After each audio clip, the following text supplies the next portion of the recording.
Assalamualaikum warahmatullahi wabarakatuh.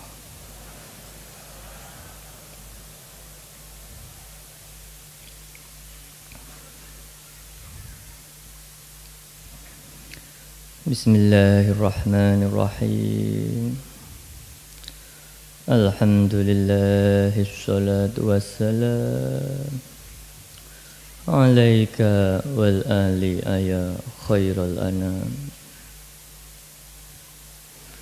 Rabbun karim wa anta dzu khulqin azim. Fashfa' lana 'indal karim. Ya ayyuhal ghawthu salamullah alaika rabbini biiznillah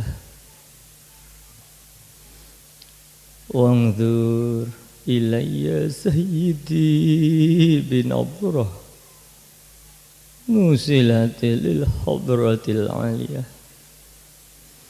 Ya Rabbana Allahumma salli sallimi ala Muhammadin syafi'il umam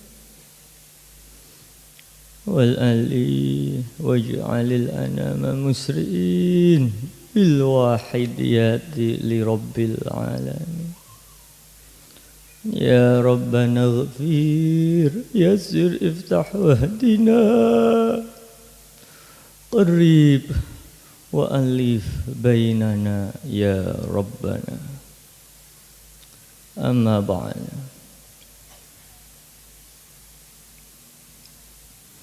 Hadratul Mukarram Mbah Kiai Haji Muhammad Ma'ruf qaddasallahu sirah wa radhiyallahu anhu. Hadratul Mukarram Mbah Kiai Haji Abdul Majid Ma'ruf Mu'alif Salawat Wahidiyah qaddasallahu sirah wa radhiyallahu anhu.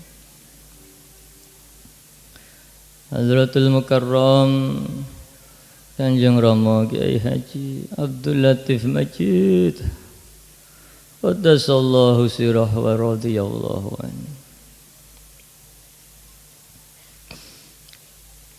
Para Bapak Ibu Pramu Perjuangan Wahidiyah yang kami hormati,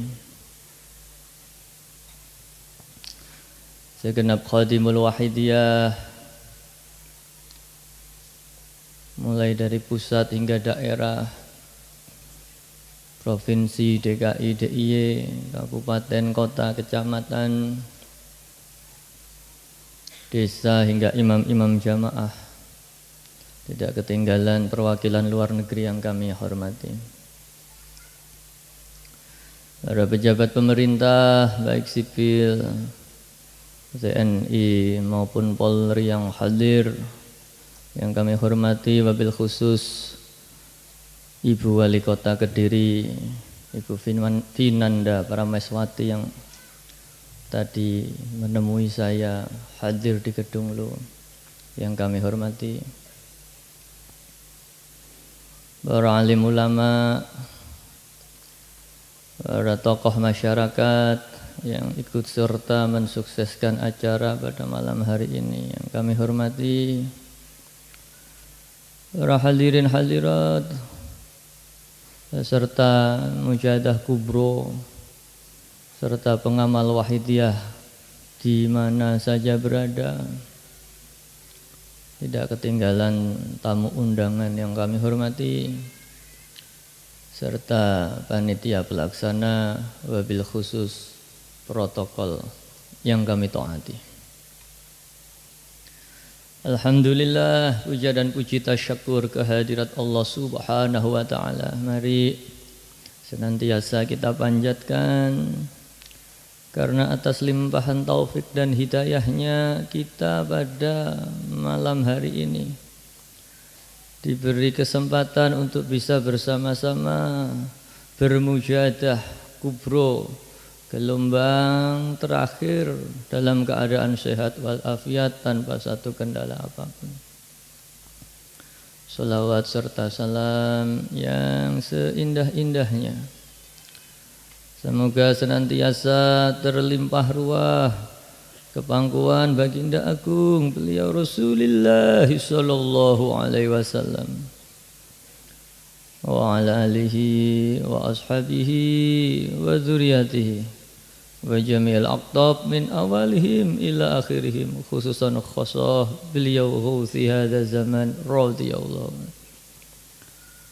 Dengan harapan semoga beliau-beliau tersebut khususnya beliau Rasulullah sallallahu alaihi wasallam wa ghauthi hadza zaman radhiyallahu anhu benar-benar memberikan syafaat tarbiyah nadrah barokah kepada kita bersama, wabil khusus jangkungan doa restu dari Mbah Yai Majid, dari Mbah Yai Ma'ruf dan Kanjeng Romail Latif sehingga mujadah kubro pada malam hari ini khususnya gelombang terakhir dan umumnya seluruh rangkaian mujadah kubro dari awal hingga akhir ini benar-benar diterima dan diridhoi oleh Allah hingga membuahkan manfaat barokah yang sebesar-besarnya fid dini wa dunya wal akhirah. Amin amin ya rabbal. Para hadirin hadirat khususnya kaum bapak-bapak wahidiyah, para peserta mujadah kubro dan pengamal wahidiyah di mana saja, baik yang mengikuti secara langsung hadir di Pondok Kedunglo, hadir di sekitar arena mujadah kubro, di jalan-jalan, di cepitan-cepitan, di gang-gang, mungkin di warung-warung. Mari kita fokus. Para pengamal wahidiyah yang ada di daerah-daerah yang tidak bisa hadir secara langsung di Kedunglo mengikuti dari tempatnya masing-masing melalui streaming. Mari kita semua fokus. Malam ini adalah gelombang yang terakhir para hadirin hadirat. Kita curahkan segenap energi, tenaga, pikiran, konsentrasi kita habiskan sisa-sisa yang ada. Jangan sampai kita ngeman tenaga tetapi justru kita tidak mendapatkan apa yang kita cari para hadirin. Untuk itu mari sejenak kita tinggalkan angan-angan kita tinggalkan kesibukan kita fokus makmum bermujahadah untuk berdp-dp kepada Allah wa Rasulihi sallallahu alaihi wasallam. Mari Al-Fatihah.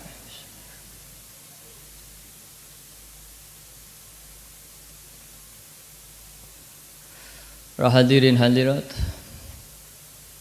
di dalam kitab Al-Hikam didawuhkan matlabul arifin minallah as-sidqu fil ubudiyati wal qiyamu fi hukukir rububiyati. Didawuhkan bahwasannya yang dicari, yang diharapkan, yang diperjuangkan, yang diinginkan oleh seorang arif, seorang yang sadar kepada Allah, seorang yang hatinya betul-betul makrifat kepada Allah, ini yang dicari adalah dapat melaksanakan ibadah penghambaan diri kepada Allah secara betul-betul, secara murni, secara sempurna, dengan cara yang sebaik-baiknya, dengan tata cara dan adab yang sebaik-baiknya. Di samping itu yang diharapkan oleh para arifin, di samping asidku fi ubudiyati, ini juga mengharap bisa memenuhi, menjalani apa yang menjadi hak-haknya Allah Subhanahu. Yang pertama maksudnya adalah seorang arifin dalam kehidupannya ini tidak mencari apa-apa, tidak mengharapkan ini dan itu, tidak mencari keduniawian, tetapi adalah bagaimana dia bisa menghambakan diri kepada Allah dengan cara, tata cara adab yang sebaik-baiknya. Karena mereka faham, karena mereka telah sadar, ma'rifat bahwasanya wa ma khalaqtul jinna wal insa illa liya'budun. Mereka sadar dirinya sebagai manusia ini diciptakan oleh Allah.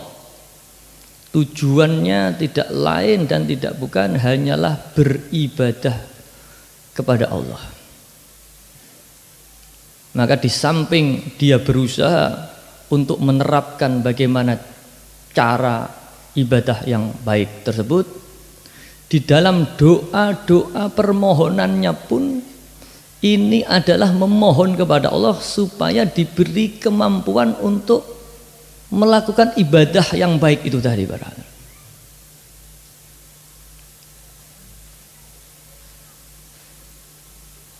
Dia tidak melakukan ibadah karena dorongan ingin mendapatkan surga. Dia tidak melakukan ibadah karena takut kalau tidak ibadah nanti dihukum masuk neraka. Jika kita masih demikian, itu berarti kita bisa dikatakan beribadah tetapi dengan tata cara dan adab yang kurang baik atau kurang sempurna.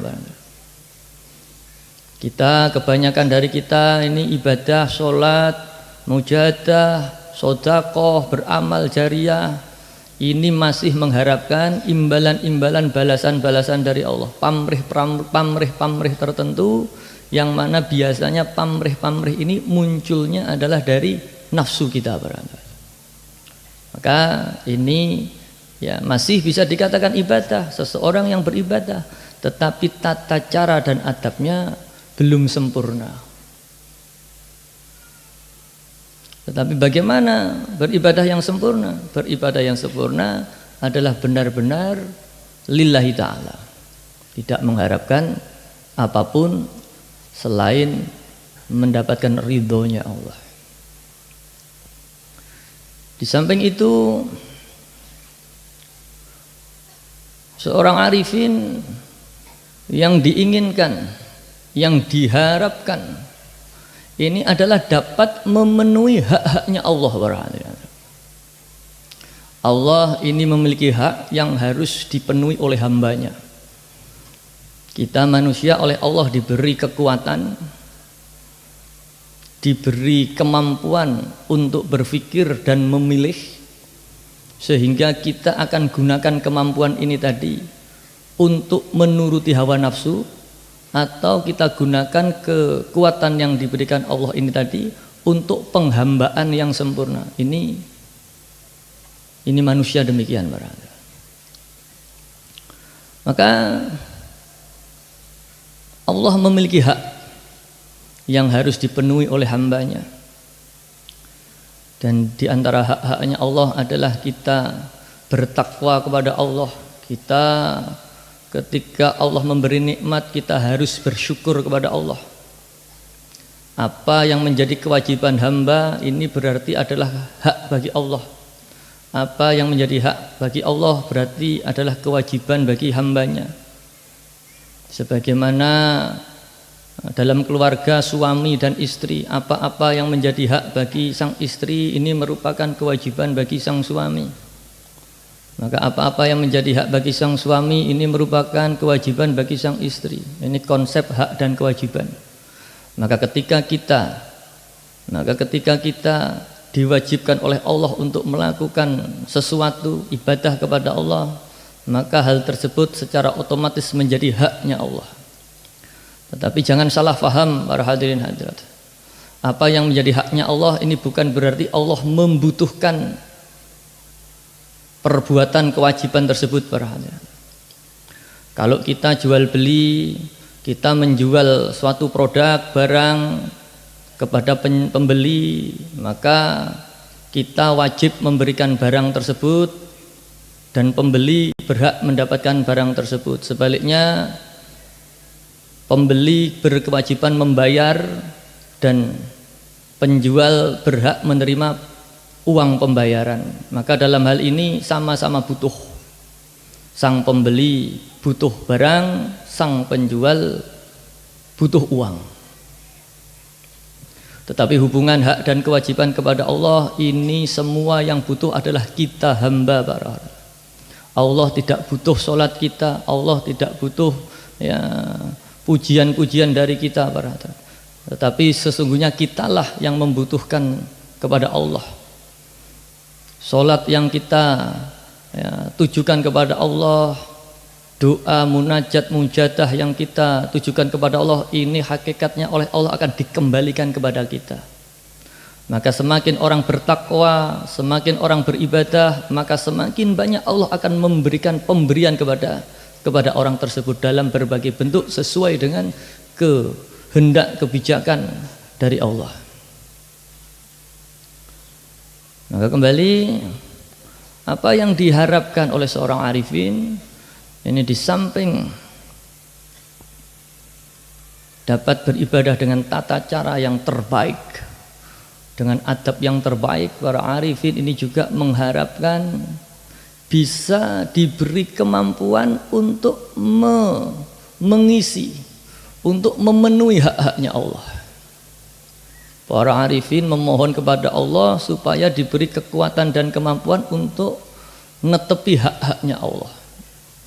Jadi seorang arifin itu kalau berdoa ya menggunakan adab. Ya Allah, dengan izin panjenengan kula nyuwun dumateng panjenengan, atas perintah panjenengan ya Allah saya memberanikan diri memohon kepada panjenengan. Andaikan panjenengan tidak menyuruh saya, maka saya tidak akan berani untuk meminta barang satu cuil pun, karena panjenengan sesungguhnya telah mencukupi apa-apa yang ada pada diri saya. Bahkan apa-apa yang belum sempat saya minta, panjenengan sudah memberikan kepada saya. Ini seorang arifin sederhananya kalau minta dengan adab, tidak ngawur, apalagi su'ul adab, apalagi memaksa, apalagi setengah ngerampok kepada Allah.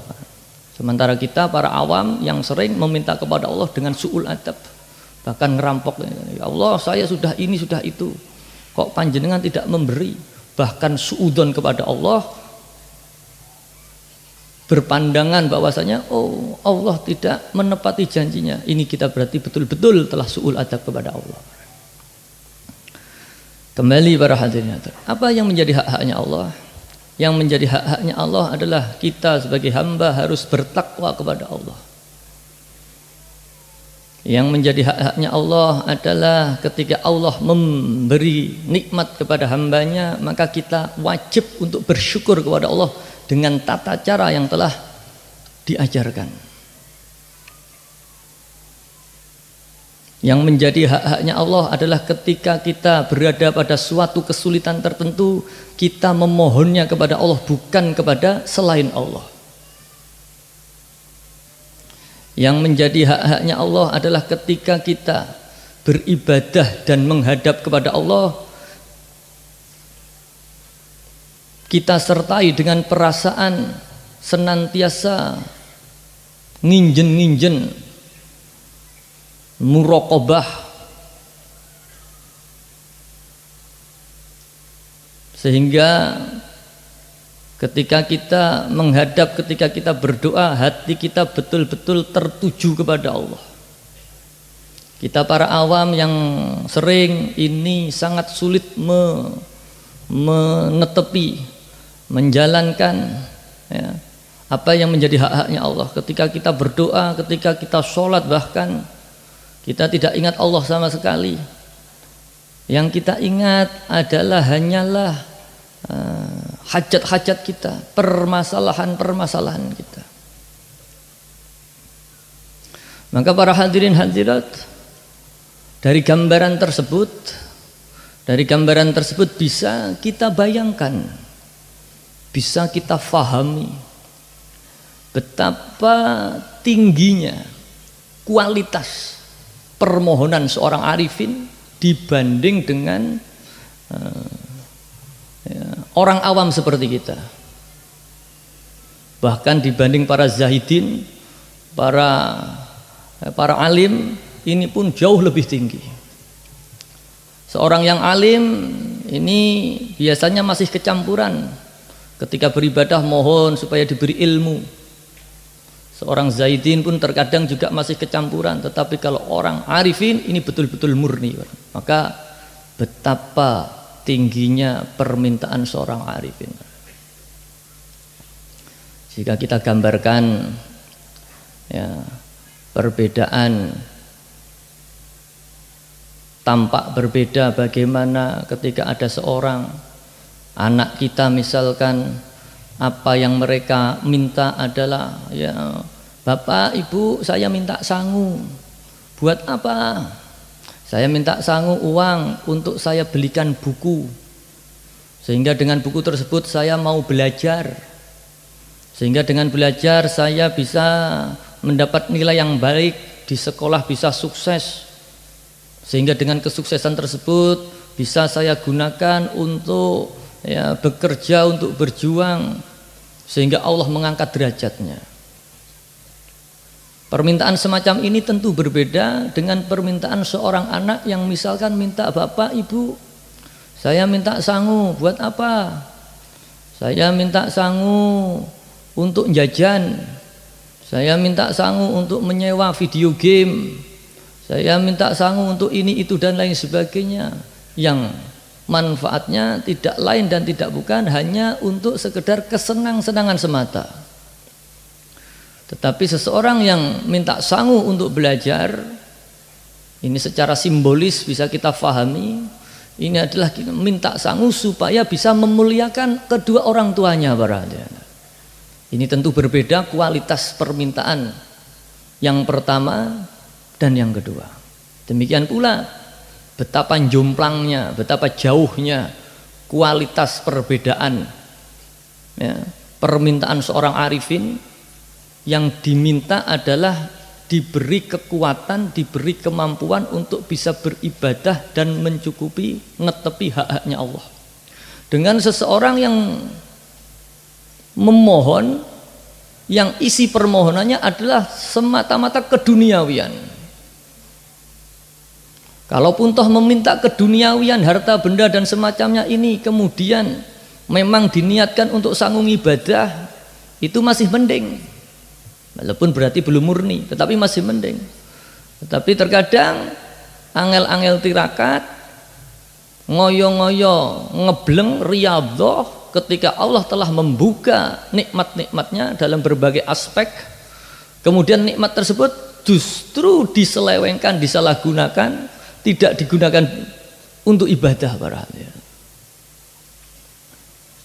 Dulu ketika masih sulit ekonominya, mujadai mempeng riyadhah, setiap hari peningkatan keuangan, 40 harian di bulan baleni.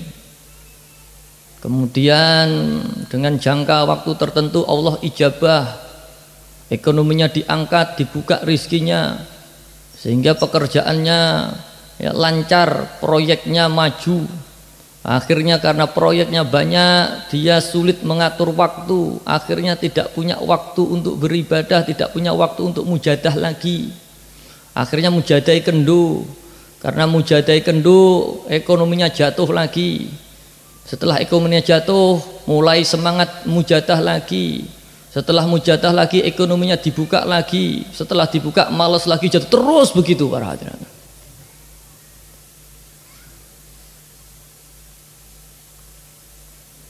Yang mungkin ada permasalahan kesehatan pun juga demikian. Nalika cek loro-loroan mujadah kesehatan, kemudian fisiknya diberi sehat seger waras.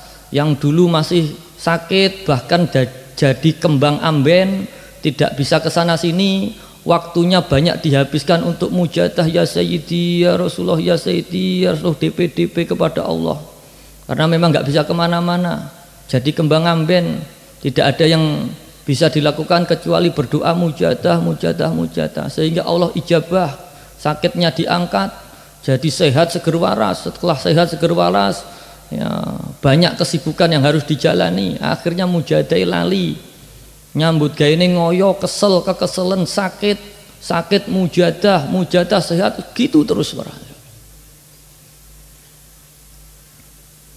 Yang sebelumnya mungkin ya spiritual batiniahnya biasa-biasa saja. Kemudian ngebleng riyadhah. Kemudian Allah buka ampuhnya. Diberi ampuh. Doa-doanya mudah ijabah. Sehingga rodok sering dijaluki tulung teman pengamal. Kalau ada temannya bermasalah, punya masalah, dijaluki mujadah. Alhamdulillah ijabah. Akhirnya kesana kesini bukan untuk penyiaran, bukan untuk mohon kesadaran, tetapi untuk nun sewu cari objekan. Justru ini yang bahaya para hadirin. Sering Kanjeng Romo Latif dulu mengingatkan, pengamal wahidiyah mempeng riyadhah ben dikai ampuh, mencetak dukun-dukun yang banyak. Tetapi lek wis dikai ampuh jangan digunakan, disalahgunakan untuk kepentingan pribadi. Jika diterus-teruskan, ini ampuhnya diangkat, ditarik oleh Allah, Mbah Yai Majid enggak ridho wahidiyah digunakan untuk main-main, justru akan tertimpa malah ya balak dan bahaya. Ini sering diingatkan Kanjeng Romo Latif. Maka kembali, apa yang diharapkan seorang arifin ini adalah semata-mata bisa beribadah dengan cara dan adab yang terbaik dan menjalani apa yang menjadi hak-haknya Allah. Dan seorang arifin ini bisa membedakan, bisa memilah mana antara tujuan dan kesenangan atau kenikmatan barangkali. Kita umumnya sulit untuk memilah, tetapi para arifin ini ya, diberi kemampuan untuk bisa memilah apa yang menjadi tujuan dan apa yang menjadi kesenangan. Contohnya makanan para hadirin. Anak kecil ini kebanyakan ini tidak bisa memilah antara tujuan dan kesenangan. Maka anak kecil ini makanan yang dicari adalah yang rasanya enak. Rasa enak itu adalah gambaran simbol sebuah kesenangan. Padahal tujuan manusia makan itu adalah untuk mendapatkan gizi supaya sehat, kuat, sehingga bisa menjalani kehidupan dengan baik. Jika makanan yang dimakan tadi kebetulan di samping rasanya enak, dia juga bergizi dengan baik, ya alhamdulillah, tidak ada kesulitan di dalam memilih-milih atau memilah-milah. Namun banyak kita temui, apalagi zaman sekarang, makanan-makanan cepat saji, snack-snack yang mungkin kurang sehat, tetapi dengan cara tertentu penjual bisa menciptakan satu sensasi rasa yang enak, yang disukai oleh anak-anak. Ini seringkali orang tua kesulitan mengeng anaknya jajan jajanan-jajanan yang disenangi padahal tidak sehat. Tetapi karena si anak ini tadi belum bisa memilih, belum bisa memilah antara tujuan dan kesenangan, maka ya mesti berot. Tetapi orang dewasa yang telah cukup pengalamannya, orang dewasa yang bijak, yang teredukasi dengan baik, ini bisa memilah mana antara tujuan dan makanan. Maka sekarang banyak kita jumpai lifestyle diet, ini banyak pelaku-pelaku, aktivis-aktivis diet ini makan makanan sehat yang mungkin jika kita secara awam merasakan rasanya kurang enak, hambar, menghindari makanan-makanan gorengan misalkan, makanan yang banyak secara diolah secara alamiah, direbus biasanya demikian, dengan diet-diet tertentu yang rasanya mungkin tidak enak. Tetapi karena ia sadar tujuan dari makan adalah supaya sehat, ia bisa mengesampingkan kesenangan nafsu atau lidahnya dalam hal ini kalau makanan. Disingkirkan makanan-makanan yang menggoda lidah, yang tidak sehat. Yang dipilih adalah makanan-makanan yang sehat, walaupun mungkin di lidah tidak terasa lezat. Apalagi kalau sudah sakit. Kalau orang sakit, sudah menyadari sakitnya, kemudian mencari obat atau jamu dan tahu khasiatnya, ini sudah betul-betul yang dicari adalah tujuan. Nggak enak, nggak apa-apa, pahit, ritek, tetap dimakan. Yang penting tujuan untuk mengkonsumsi bisa tercapai, yakni mendapatkan kesehatan. Demikian pula dalam kehidupan spiritual para hadirin. Seorang arifin ini bisa memilah mana permohonan-permohonan ini yang ditumpai keinginan nafsu dan mana permohonan-permohonan yang untuk tercapainya tujuan tadi, tercapainya dua tujuan tadi, yakni beribadah dengan baik dan menjalankan apa yang menjadi hak-haknya Allah. Maka bisa dikatakan seorang arif yang memiliki keinginan demikian, maka keinginannya murni para hadirin, tidak tercampur. Keinginannya murni hanya karena Allah,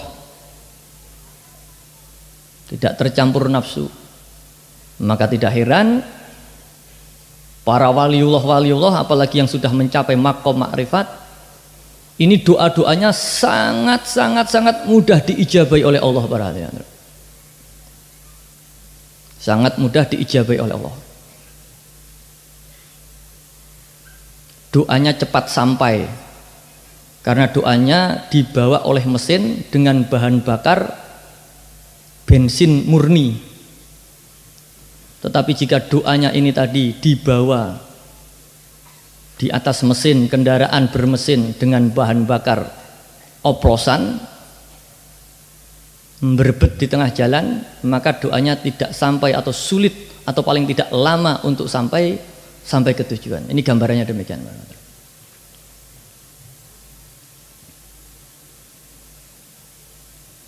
Maka itulah para hadirin hadirat, kita sebagai pengamal wahidiyah sering mendengarkan cerita bagaimana ya ijabahnya doa-doa Mbah Yai Ma'ruf para hadirin. Mbah Yai Ma'ruf ini dalam dunia ulama pondok di Jawa khususnya, terutama Jawa Timur, Jawa Tengah, ini dikenal sebagai profesor doa. Beliau pandai meramu doa, beliau pandai mentaklif doa, dan doanya ini sangat ampuh, sangat cespleng. Karena apa? Karena doa-doa ramuan Mbah Yai Ma'ruf ini diramu dengan tingkat higienitas yang sangat tinggi para hadirin. Meramu doa itu seperti orang meramu makanan. Kalau ketika masak makanan, meramu makanan, tangannya tidak higienis, ya makanannya ya, bisa rawan tercampur kotoran bakteri yang bisa jadi bukan menyehatkan, malah ya, menjadi mara bahaya, keracunan dan semacamnya misalkan. Tetapi jika makanan ini diproses dengan cara yang baik, dengan hati-hati, dengan tingkat higienitas yang tinggi, maka makanan ini akan sangat bersih, gizinya utuh, sehingga ketika dimakan ini betul-betul bisa membawa ya manfaat sebagaimana ingredient yang ada di dalamnya. Demikian pula Mbah Ma'ruf di dalam meramu doa-doanya. Sebelum Mbah Ma'ruf meramu doa, dilambari dengan permohonan kepada Allah yang murni ini tadi para hadirin. Sehingga doa-doa Mbah Ma'ruf ini ibarat barang paket, ini diangkut dengan kendaraan bermesin yang baik dengan bahan bakar yang murni, sehingga cepat sampai. Maka yang penting di sini bukan yang penting di sini bukan matan dari doa tersebut, artinya bukan lafadz dari doa tersebut para hadirin. Yang penting di sini adalah doa tersebut diangkut oleh kendaraan yang bagaimana gitu para hadirin. Maka Maka doa-doa Mbah Ma'ruf itu nyeleneh para hadirin. Secara tekstual ini nyeleneh. Di antaranya ya yang sering diceritakan oleh Kanjeng Latif, doa Mbah Ma'ruf, Allahumma gulu kali weteng segoro. Ini kalau orang belum kenal Mbah Ma'ruf ya kudu guyu mendengar doanya Mbah Ma'ruf, bahkan mungkin mencepelekan donga macam apa itu, mungkin begitu kalau belum memahami Mbah Ma'ruf.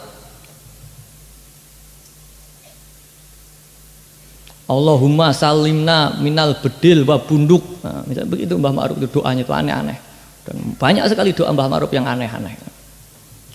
Maka sekali lagi yang menjadikan doa tersebut cepat sampai bukan matan doanya, tetapi kendaraan yang membawa doa tersebut hingga sampai kepada Allah. Maka hari ini bisa saja seorang ahli sastra Arab misalkan merangkai sebuah kata-kata yang indah, puitis, berisikan tentang pengharapan-pengharapan, dikemas dengan kata-kata yang manis, tetapi jika di bulan baleni dibaca, diamalkan, ya nggak dapat apa-apa, nggak ada asrornya. Karena apa? Karena ibarat paket, hanya bagus paketnya saja, tapi tidak diangkut dengan kendaraan yang baik itu tadi para hadirin. Mbah Ma'ruf ini doanya aneh-aneh. Dan dari doa-doa Mbah Ma'ruf yang sangat banyak ya, ini kemudian turun atau diteruskan oleh Mbah Yai Majid. Mbah Yai Majid pun demikian. Mbah Yai Majid pun demikian. Doa-doa Mbah Yai Majid ini Mbah Yai Majid sedikit lebih ditata, tata bahasanya ditata, tetapi tetap yang menjadi core power intinya adalah bagaimana doa tersebut sampai kepada Allah. Maka itulah Mbah Yai Majid mentaklif sholawatul wahidiyah yang pada malam hari ini kita peringati ulang tahun lahirnya sholawat wahidiyah. Di dalam sholawat wahidiyah kalau kita baca satu persatu ini doanya dikerek nih para hadirin. Doanya ditempatkan di belakang. Doa tentang rizki, doa tentang ini belakang. Tetapi oleh Mbah Yai Majid yang didahulukan adalah pentauhidan kepada Allah. Pujian kepada Allah, mengakui tentang ketauhidan kepada Allah. Memohon Allahumma ya wahidu ya ahad ya wajidu ya jawad. Allahumma kama anta ahluh dan selanjutnya. Baru di belakang disisipkan doa-doa. Disisipkan doa-doa dalam berbagai aspek doanya. Maka tidak heran sholawat wahidiyah begitu cepat ketika dijadikan sebagai sarana permohonan kepada Allah. Karena ibarat ya, mobil paket ini lebih besar mesinnya daripada isi paketannya berarti. Isi paketannya kecil sedikit, tetapi mesinnya ber-cc besar. Maka kalau kita melihat ya ekspedisi, kendaraan ekspedisi, truk-truk itu bisa dikatakan ya, rasio kekuatan mesin dengan barang yang dibawa, ya, terutama yang kita lihat di Indonesia ini tidak relevan sehingga ngoyo. Kuatnya di jalan datar, ada tanjakan sedikit ngoyo. Istilah sekarang itu truk odol, over dimension, over apa L-nya lupa saya. Truk odol itu. Berarti kan nggak proporsional. Mesinnya katakanlah misalkan itu memiliki kemampuan efektifnya itu membawa barang 2 ton begitu misalkan, dipaksakan menjadi 5 ton bahkan 10 ton. Yang ngoyo. Maka wahidiyah yang diperbesar adalah kekuatan mesinnya berarti. Doanya kecil saja. Justru doa yang kecil itu bisa cepat sampai. Maka truk itu kalau sedang bawa barang yang full dengan truk sedang kosongan, banter ketika kosongan. Maka kalau yang sudah paham, kalau mau kirim-kirim barang itu biasanya golek truk balen. enteng, biayanya juga murah dan cepat sampai karena banter. Kendaraan-kendaraan seperti pengangkut cabai Lombok itu butuh kecepatan tinggi, maka ya rasionya mesin harus lebih prima daripada beban yang dibawa, itu begitu. Karena kalau telat Lomboknya busuk, rusak maksudnya, itu begitu. Ya kebanyakan doa-doa itu kakean pengharapannya mesinnya kecil para hadirin. Jadi ya ngoyo, apalagi kemudian ketemu tanjakan berupa dosa-dosa dan maksiat kita, nggak sampai-sampai lek perlu terkei melorot guling para hadirin.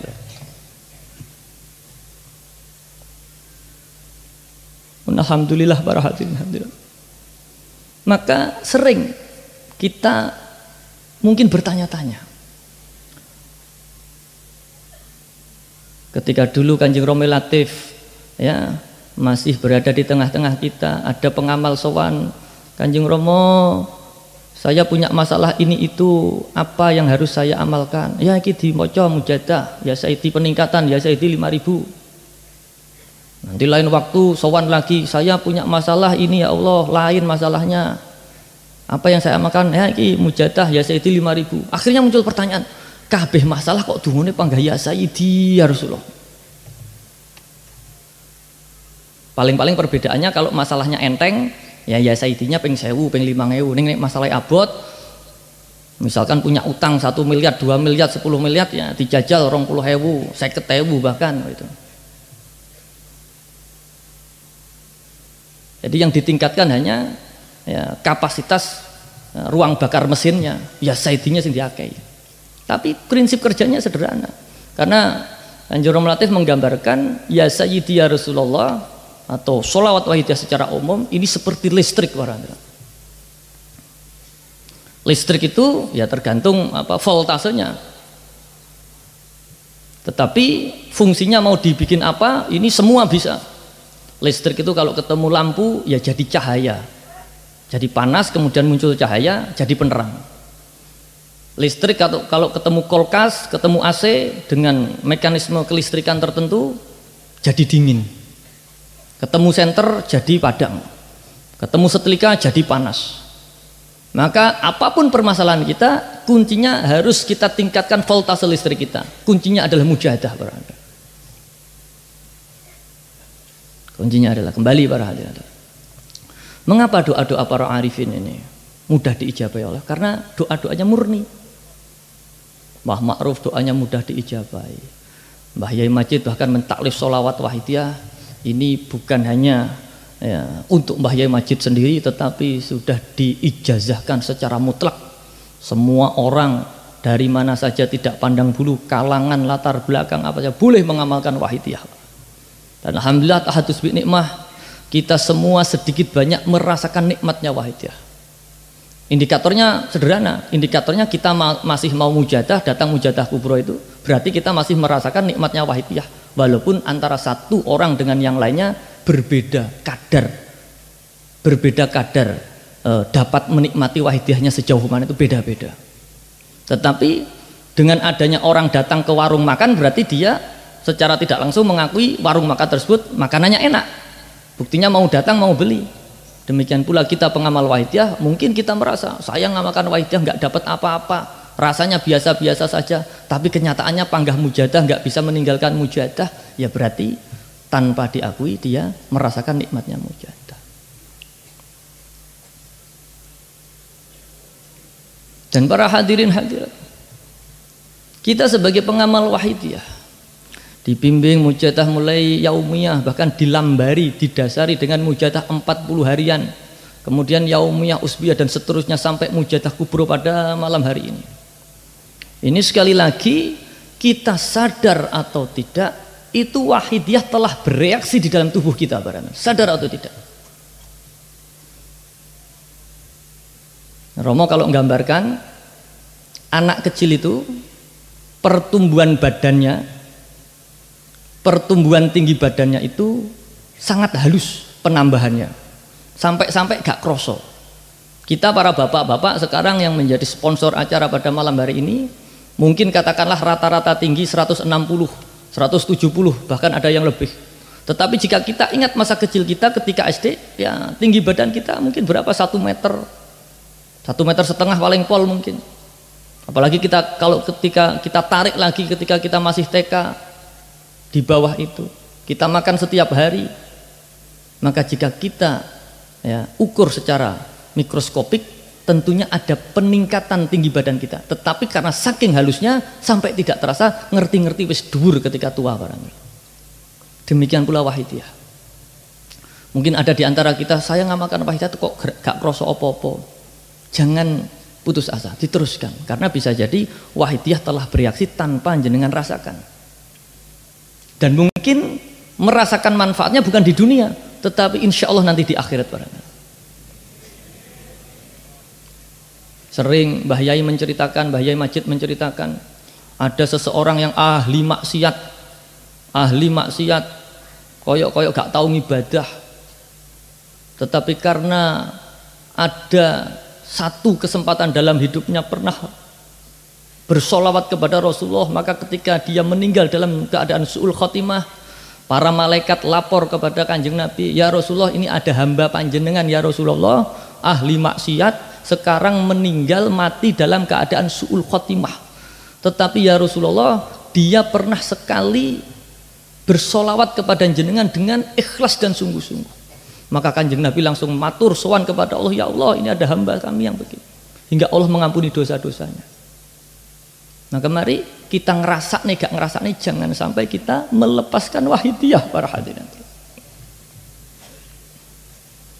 Mungkin nafsu kita berkata, aku ngamalnya wahidiyah, mohon maaf, panggah melarat saja, katakanlah demikian. Aku ngamalke wahidiyah panggah ngene saja misalkan. Tetapi kalau bisa jangan sekali-kali meninggalkan wahidiyah. Boleh sesekali hati kita berontak seakan-akan wahidiyah kok begini, mungkin ya itu manusiawi. Tetapi jangan sampai meninggalkan wahidiyah. Jangan sampai. Ini saya bukan memaksa, tetapi hanya ya, menganjurkan. Saya eman kalau di antara pengamal wahidiyah yang sudah kenal wahidiyah kemudian gak sabar karena kurang teliti, kemudian menganggap wahidiyah gak ada efeknya, kemudian dibuang, ditinggalkan para hadirin. Yang rugi panjenengan para hadirin. Romo menggambarkan pengamal wahidiyah itu digambarkan di kantongnya, di kantong bajunya ini ya sesungguhnya pengamal wahidiyah itu semua ngantongi emas. Emas itu sebagai sanepan, emas itu sebagai sebuah gambaran, sebuah ilmu untuk kemurnian penghambaan kepada Allah. Emas semakin tinggi tingkat kemurniannya, semakin tinggi karatnya, maka semakin tinggi nilai ekonomisnya. Maka digambarkan pengamal wahidiyah itu di kantongnya tanpa mereka sadari. Karena pengamal wahidiyah berasal dari berbagai latar belakang, tidak teredukasi dalam dunia tasawuf, sehingga ngerti ini taunya hanya datang mujadah, kubrus, pokok teko, walaupun mungkin niatnya masih murat-marit pokok teko, tapi jenengan sadar apa tidak, meneng-meneng di kantong jenengan dileboni emas karo Mbah Yai para hadirin. Jadi kalau nun sewu, kalau copet itu meneng-meneng jupuk duit di kantong panjenengan, tapi kalau Mbah Yai Majid meneng-meneng nyangoni panjenengan para hadirin.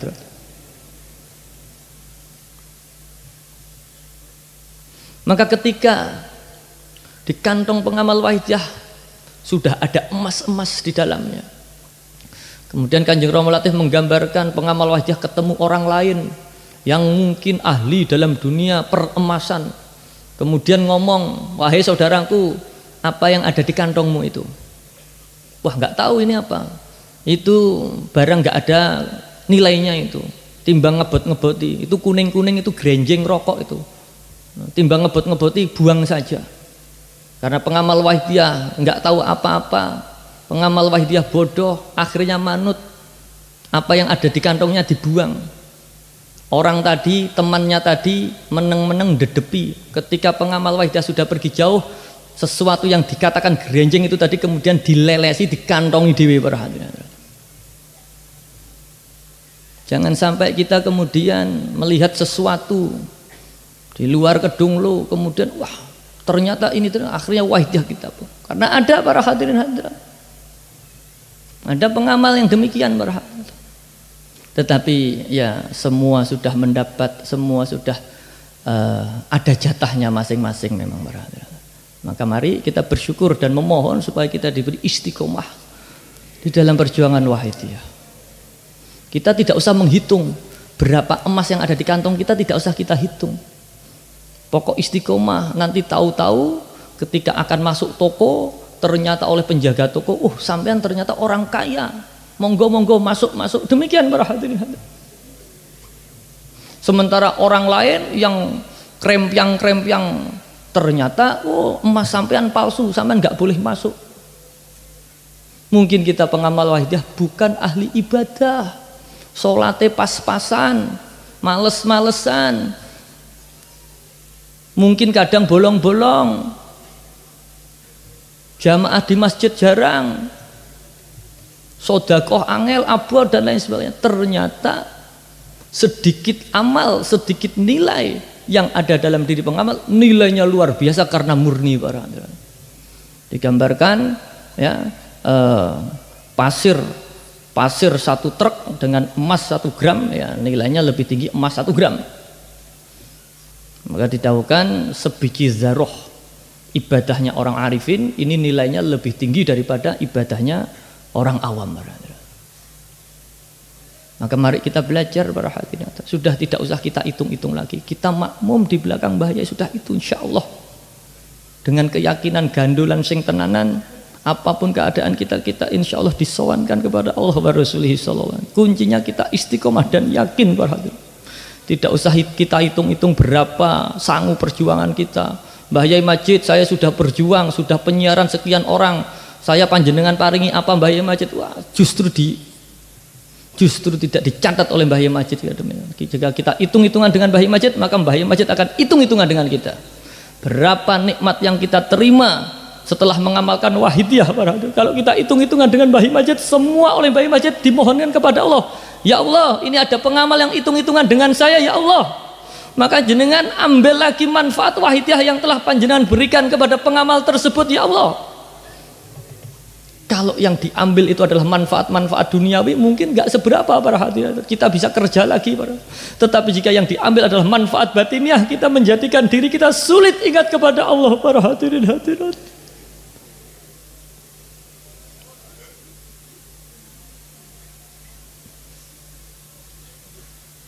Mari para hadirin hadirat. Dan malam hari ini kita bersama-sama bermujahadah kubro. Dan alhamdulillah dari laporan-laporan yang saya terima, pengamal wahidiyah peserta mujahadah kubro ini semakin hari semakin bertambah. Kubro pada kesempatan kali ini dengan kubro 6 bulan yang lalu ini ada peningkatan. Kubro dari 6 bulan yang lalu dengan 6 bulan sebelumnya lagi ada peningkatan luar biasa. Dan banyak pengamal hari ini yang belum pernah berjumpa dengan Kanjeng Romawi Latif para hadirin. Itu maknanya berarti banyak penambahan pengamal baru 5 tahun belakang ini para hadirin hadirat.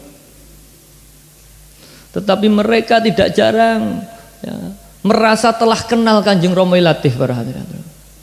Karena memang beliau tidak pernah meninggalkan kita. Bahkan tidak jarang di antara pengamal-pengamal baru tersebut mengaku yang nyari ya Kanjeng Romawi Latif itu sendiri para hadirin. Pengamal mengaku setelah mengamalkan wahidiyah kenal dengan pengamal yang lain, ikut usbuiyah, melihat kalender di foto, melihat foto Mbah Yai Majid, itu siapa yang nyari saya itu. Saya disiari tahun 2000 sekian misalkan begitu.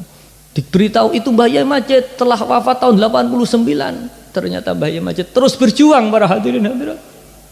Sementara kita enak-enakan para hadirin hadirat. Pondok Kedunglu dibangun oleh Mbah Ma'ruf ini dengan riyadhah, tirakat dan prihatin. Sholawat wahidiyah ini ditaklif Mbah Yai Majid dengan riyadhah dan prihatin. Perjuangan wahidiyah secara sistematis ini dibentuk oleh Kanjeng Romawi Latif dengan riyadhah dan prihatin. Sehingga kita mendapatkan kenyamanan-kenyamanan para. Tetapi jika kenyamanan-kenyamanan ini menjadikan kita terlena, maka kita akan hancur para hadirin hadirat. Maka dalam siklus antropologi dikatakan, dalam teori antropologi dikatakan ada siklus Keadaan yang sulit menjadikan orang yang tangguh. Keadaan orang yang tangguh menjadikan orang yang sukses. Kesuksesan seseorang akan mendatangkan kesejahteraan. Kesejahteraan akan mendatangkan kenyamanan. Dan kenyamanan akan menciptakan kemalasan. Kemalasan akan mendatangkan kesusahan. Terus berputar demikian para hadirin. Terus berputar demikian para hadirin. Maka jika kita tidak waspada, kita adalah generasi pada siklus terbawah dalam siklus perjuangan wahidiyah ini. Jangan sampai terjadi para hadirin. Tetapi kita mohon supaya kita diberi peningkatan-peningkatan. Kuncinya kita tansah senantiasa DP kepada Allah wa Rasulih sallallahu alaihi wasallam. Jangan sekali-kali kita meninggalkan wahidiyah para hadirin. Jangan sekali-kali kita meninggalkan Mbah Yai Majid. Jangan sekali-kali kita meninggalkan beliau Kanjeng Romai Latih para hadirin. Apalagi sebagaimana yang beberapa kali saya sampaikan, beliau dawuh kepada saya para menjelang beliau wafat para hadirin. Aku aja mbok tinggal. Aja ninggalne aku dawuh Kanjeng Romai. Ini maknanya adalah sebuah pesan kekhawatiran. Beliau khawatir sepeninggal beliau, saya pribadi terutama ini meninggalkan tarbiyah beliau para hadirin. Mari kita bersama-sama gandolan para hadirin hadirat. Kita bersama-sama gandolan betapa kita telah diberi kemudahan kenikmatan. Teori-teori yang tadi dibahas di dalam kitab Al-Hikam, seorang arif ini yang dicari hanyalah beribadah dengan baik dan penghambaan dengan tata cara yang baik, dengan menetapi hak-haknya Allah dengan baik. Mungkin kita sulit memahaminya, tetapi oleh Mbah Yai disederhanakan. Intinya adalah lillah, billah, lirrasul, birasul, serta lil ghos bil ghos. Kita tidak perlu lagi ngoyo-ngoyo bingung berpikir keras memahami isi kitab Al-Hikam, tetapi kita telah dibikinkan sebuah produk oleh Mbah Yai Majid, yakni berupa sholawat wahidiyah dan ajarannya. Kita tinggal bermujahadah dan belajar lillah billah, insya Allah para hadirin hadirat. Insya Allah kita akan diselamatkan oleh beliau Rasulullah sallallahu alaihi wasallam wa ghazi hada zaman radhiyallahu. Tetapi ingat para hadirin hadirat, jangan menyalahgunakan wahidiyah. Jangan sampai kita menganggap alhamdulillah saya kenal wahidiyah, dengan wahidiyah kita menjadi mudah untuk mohon ampunan kepada Allah, menjadikan kita ngenteng nih berbuat dosa para hadirin hadirat.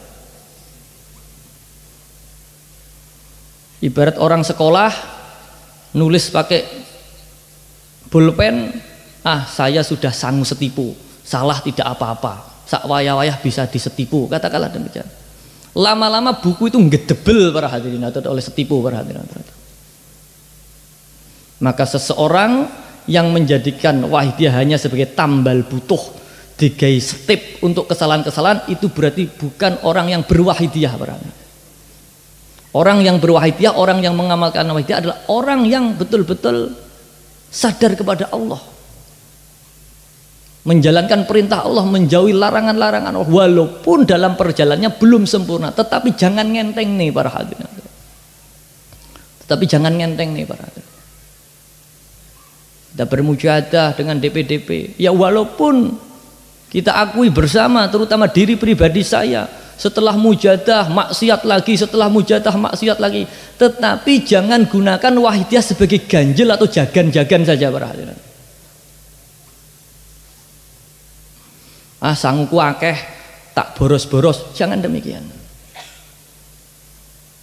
Ya, kita bermujahadah karena orang yang bermujahadah, orang yang wahidiyah ini betul-betul menjalankan perintah Allah, menjauhi larangannya Allah, betul-betul nderek makmum beliau Kanjeng Nabi dan ghusti hada zaman radhiyallahu anhu.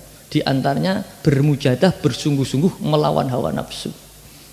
Tetapi kalau wahidiyah hanya dipahami sebagai sebuah produk, dia melakukan aktivitas seenaknya dengan pemahaman punya produk alat penghapus yang canggih. Jika itu berulang-berulang, mungkin sekali dua kali ini bekerja dengan baik, nglakoni dosa maksiat, nanti mujahadah tobat iso nangis, rasane enteng. Setelah enteng melakukan dosa maksiat lagi, wis ora apa-apa tak maksiat sedeluk saja, nanti mujadah lah enteng neh rasane. Kalau terus-terus begitu, tiba-tiba ketika kita di tengah-tengah maksiat, kita dipanggil oleh Allah melalui Israel, si kita mati, kita belum sempat bertobat kepada Allah para hadirin. Maka bagaimana sebisa mungkin kita menjaga ritme kita, keistiqomahan kita di dalam beribadah, walaupun tidak bisa dihindari kita berbuat salah dan maksiat, tetapi jangan sampai kita dengan sengaja hanya karena kita telah mengenal sholawat wahidiyah para hadirin. Untuk itu mari kita praktekkan pada malam hari ini, gelombang terakhir, khususnya para bapak-bapak sekalian, para hadirin hadirat. Kita tata adab lahiriah terutama batiniah. Di dalam kitab Al-Hikam ini juga digambarkan seorang arifin ini ya, di dalam menyikapi kesalahan dan dosa-dosanya ini mereka menganggap atau merasa seperti kemblekan tertimpa oleh batu yang besar begitu kan. Sedikit dosa yang diperbuat ini rasanya seperti kemblekan tertimpa oleh batu yang sangat besar. Akan tetapi bagi para ahli maksiat ini ketika mereka berbuat dosa, bahkan dosa yang besar, itu dianggap hanya seperti seekor lalat yang mencelok di hidungnya, sehingga seakan-akan dengan satu kibasan saja dia sudah hilang barang.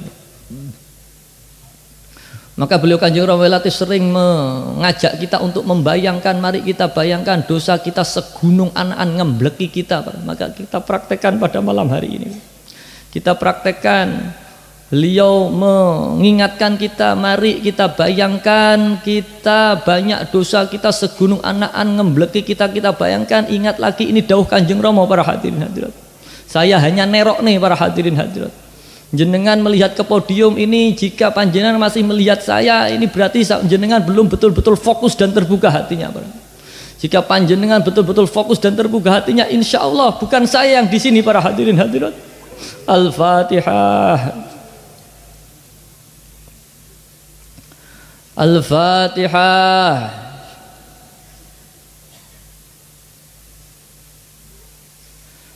Al-Fatihah.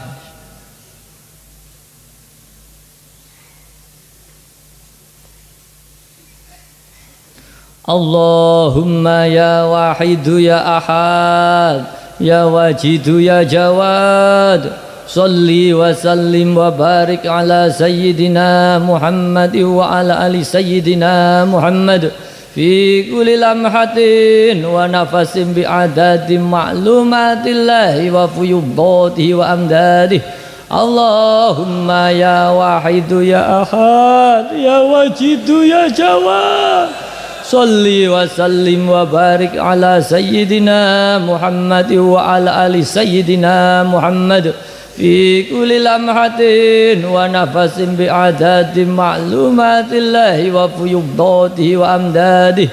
Allahumma ya wahidu ya ahad, ya wajidu ya jawad, salli wa sallim wa barik ala sayyidina Muhammad wa ala ali sayyidina Muhammad fi kulli lamhatin wa nafasin bi adadi ma'lumatillahi wa fuyubatihi wa amdadihi. Mari para hadirin hadirat, yang kita besarkan adalah permohonan kita untuk sampai kepada Allah.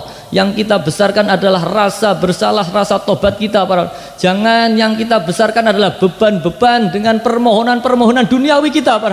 Jika itu yang terjadi, ini seperti truk yang kabutan muatan, mesinnya kecil para hadirin hadirat. Mari jangan pikirkan hajat-hajat kita itu belakangan. Yang paling penting kita sowan kepada Allah. Makmum di belakang bahayai kita bayangkan pada malam hari ini para hadirin hadirat.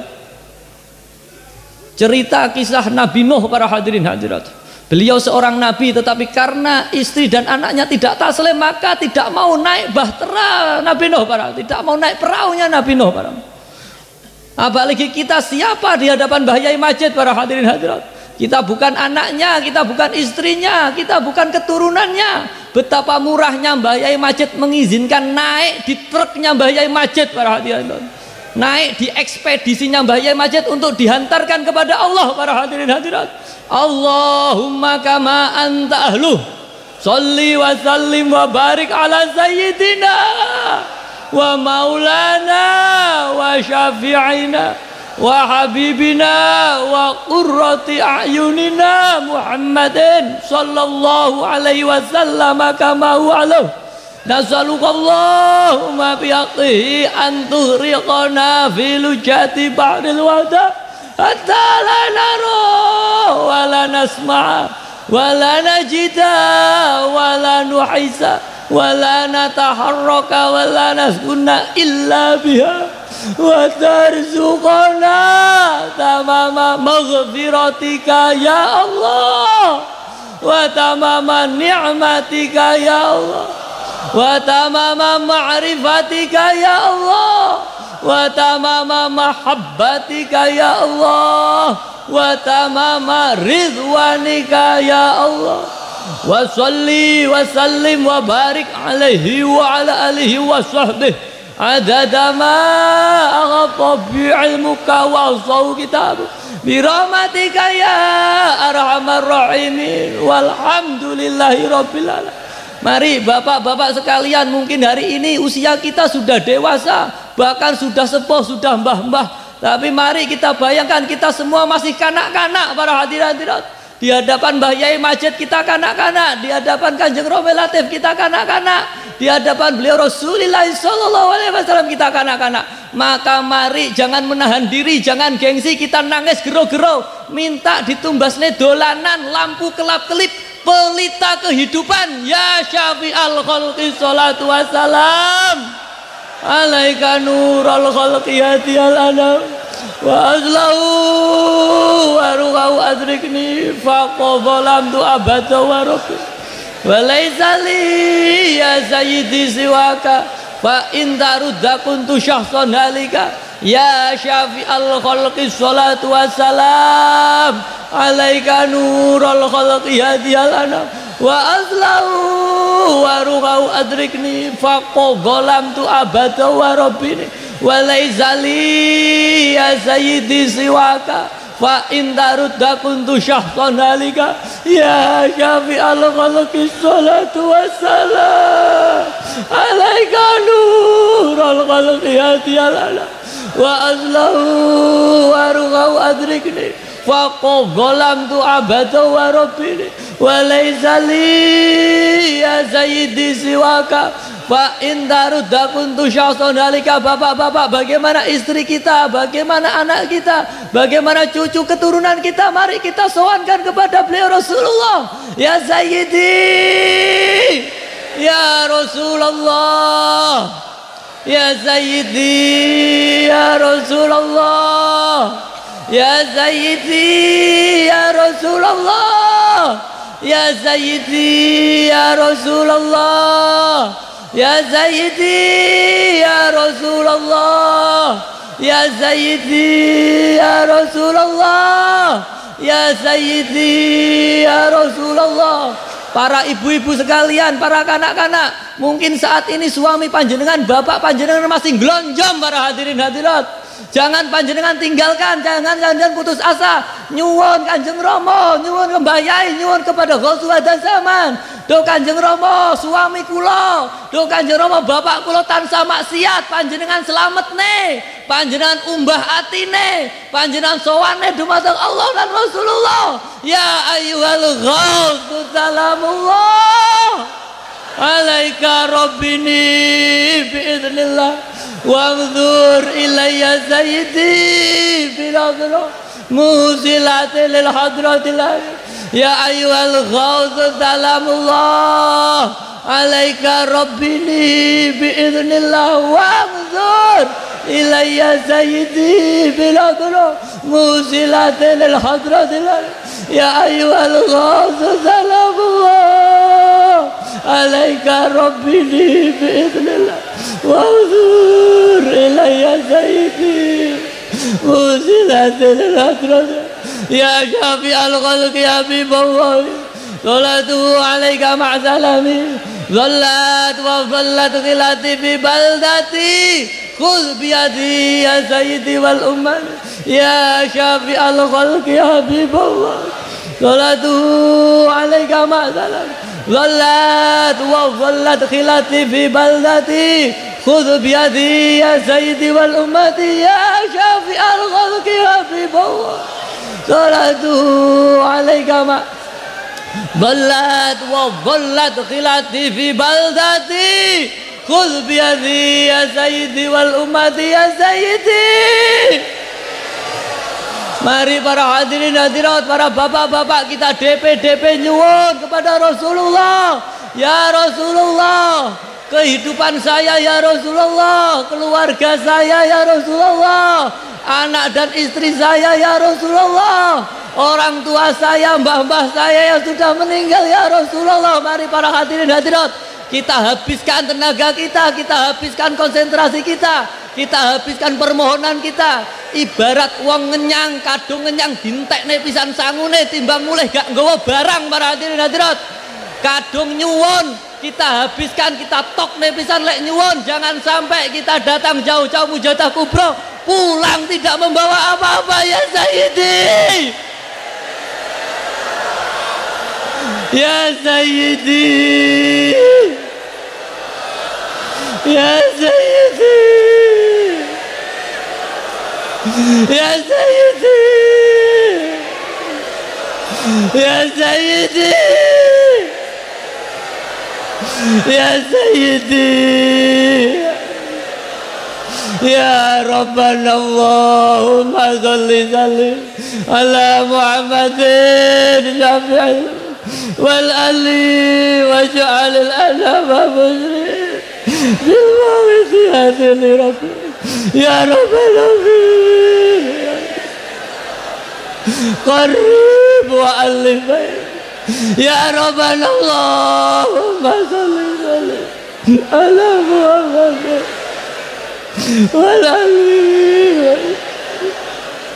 bil mawidiyati ya Rabbal alamin ya Karim qarib wa alif bainana ya Rabbal Allah ala Muhammadin wal ali waj'al bil wahidiyati ya Rabbal alamin qarib wa alif Allahumma barik bima khalaqta wa fil balad wa fi hadhil mujahadah Allahumma barik bima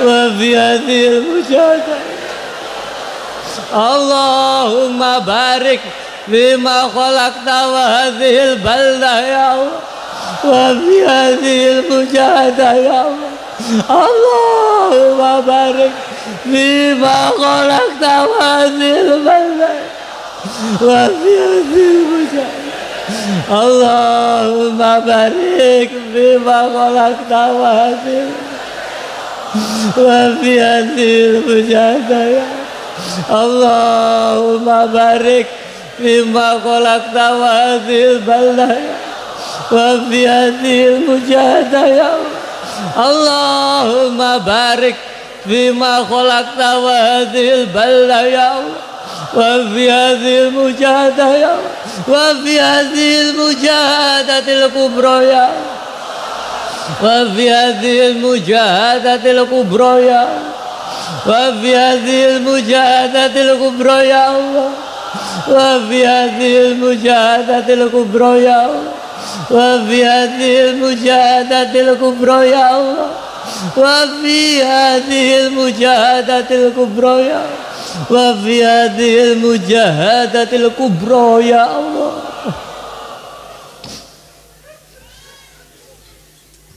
Mari kita istighraq para hadirin hadirat. Kita istighraq kosong, gung lewang-lewung, tidak ada apa-apa, yang ada hanya Allah. Memang tidak mudah para hadirin hadirat, tetapi mari kita belajar. Kita belajar sembari mohon, nyuwun, dituntun Mbah Yai dan Kanjeng Rama Latif. Mari para hadirin hadirat peserta mujadah kubro siapa saja, kita bayangkan di tangan kanan kita digandeng Kanjeng Rama Latif para hadirin hadirat. Di tangan kiri kita digandeng Mbah Yai Majid para hadirin hadirat. Kita bayangkan dari belakang kita disuruh Mbah Ma'ruf para hadirin hadirat. Maka jika sudah demikian tidak ada kata takut untuk berjuang para hadirin hadirat. Istighraq.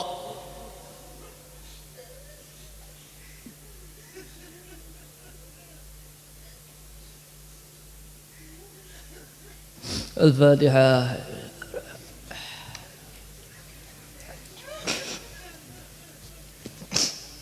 Mari kita berdoa, kita angkat tangan kita tinggi-tinggi para.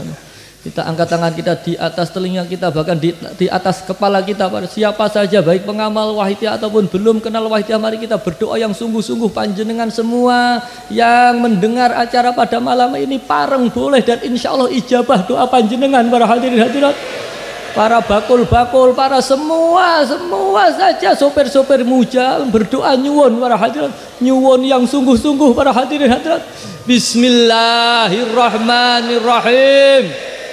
Allahumma bihaqqi ismikal azam wa bijai sayyidina Muhammadin sallallahu alaihi wasallam wa bi barakati ghauzi hadha zaman wa walihi wa sairi awliyaika ya Allah ya Allah ya Allah radhiyallahu ta'ala. Allahumma bihaqqi ismikal azam wa bijai sayyidina Muhammadin sallallahu alaihi wasallam wa bi barakati ghauzi hadha zaman wa awalihi wa sairi awliyaika ya Allah ya Allah ya Allah radhiyallahu ta'ala anhum. Allahumma bihaqqi ismikal azam wa bijai sayyidina Muhammadin sallallahu alaihi wasallam wa bi barakati ghauzi hadha zaman wa awanihi wa sairi awliyaika ya Allah ya Allah ya Allah radhiyallahu ta'ala anhum. Balligh jami'al alamin nida'ana hadha waj'al fihi ta'diran baligha. Balligh jami'al alamin nida'ana hadha waj'al fihi ta'diran baligha. Balligh jami'al alamin nida'ana hadha waj'al fihi ta'diran baligha. Fa innaka ala kulli syai'in qadir wa bil ijabati. Fa innaka ala kulli syai'in qadir wa bil ijabati. Fa innaka ala kulli syai'in qadir wa bil ijabati. Wafiru ilallah. Mari para hadirin hadirat kita panggil umat masyarakat. Kita panggil sampai bergetar para hadirin hadirat. Mereka dikuasai hawa nafsu, berbuat maksiat. Mari kita panggil sampai hatinya bergetar para hadirin hadirat. Kita panggil tetangga-tetangga kita, kita panggil teman-teman kita panggil saudara kita. Terutama kita panggil keluarga kita. Kita panggil istri kita, anak kita, suami kita. Kita getarkan hatinya supaya bergetar. Kita getarkan bukan dengan gelombang suara, tetapi dengan gelombang spiritual para hadirin. Kita gogrokkan, kita bikin horeg hatinya para hadirin hadirat. Fafiru ilallah. Wafirru ilallah. Wafirru ilallah. Wafirru ilallah. Wafirru ilallah. Dosa kita terlalu tebal, ternyata belum gogrok para hadirin hadirat. Wafirru ilallah. Wafirru ilallah. Wafirru ilallah. Wa qul ja'al haqqu wa zahaqal batil innal batila kana zahuqa.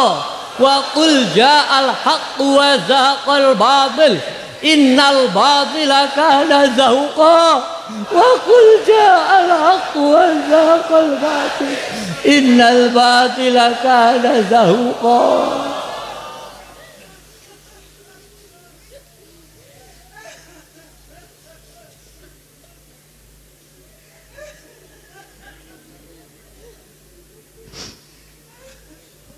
Al-Fatihah.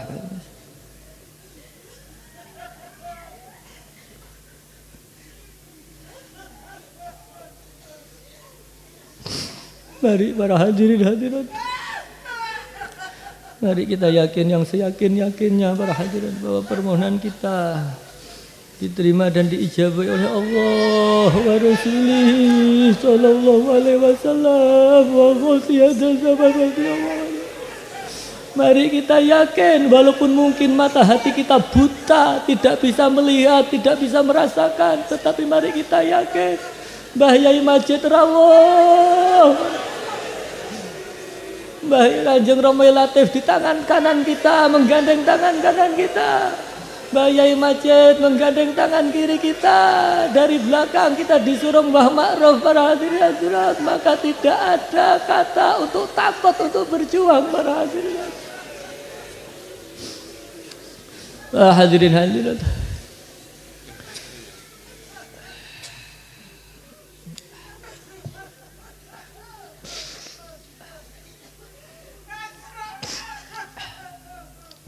Hadirin hadirat, mari kita tingkatkan mujahadah kita. Kita tingkatkan, kita latih kekuatan batiniah kita para hadirin. Sekarang sedang usum ya rudal nuklir para hadirin hadirat. Beliau Mbah Yai Majid pernah dawuh, Kanjeng Romoy Latif pernah dawuh, ya sedahsat-dahsatnya nuklir ini kalah jika dengan kekuatan batiniah para hadirin hadirat. Mari kita senantiasa memohon kepada Allah supaya kehidupan dunia ini diberi barokah, aman, tentram, damai, sejahtera para hadirin hadirat. Kehidupan bangsa Indonesia, kehidupan di daerah kita masing-masing para hadirin hadirat. Semoga perjuangan Wahidiyah khususnya di Pondok Kedunglo ini para hadirin diberi adem ayem para hadirin hadirat. Pengamal bersatu korib wa alif derek di belakang Mbah Yai dan Kanjeng Romo para hadirin. Pengamal kita semua diberi istiqomah para hadirin hadirat. Keluarga anak keturunan kita ila yaumil akhirah para hadirin. Semoga kita panjenengan semua khususnya sepulang dari Mujahadah Kubro ini diberi peningkatan yang luar biasa. Diberi meningkat kesehatannya, seger waras, diberi meningkat rizkinya, ekonomi yang barokah, utamanya diberi meningkat kesadarannya, meningkat untuk sadar kepada Allah para hadirin dan semuanya kita gunakan untuk berjuang memperjuangkan Wahidiyah di daerah kita masing-masing para hadirin. Demikian para hadirin hadirat. Panjenengan nanti sepulang dari Mujahadah Kubro meninggalkan Kedunglo, ini mungkin hanya meninggalkan fisiknya saja, tapi jangan sampai hati panjenengan meninggalkan Kedunglo para hadirin. Panjenengan nanti pulang di jalan terus bermujahadah, jangan banyak bicara, hati-hati di jalan. Dan nanti salam untuk teman-teman pengamal keluarga di rumah yang mungkin tidak bisa hadir pada malam hari ini para hadirin hadirat. Para hadirin hadirat, demikian yang dapat kami sampaikan. Segala salah dan khilaf kami mohon maaf yang sebesar-besarnya para hadirin. Billahi taufiq wal hidayah wa min Rasulillah sallallahu alaihi wasallam asyafa wa tarbiyah wa min al-ghawzi hada zaman an-nadrah wal barakah. Wassalamualaikum wa alaikumussalam warahmatullahi wabarakatuh.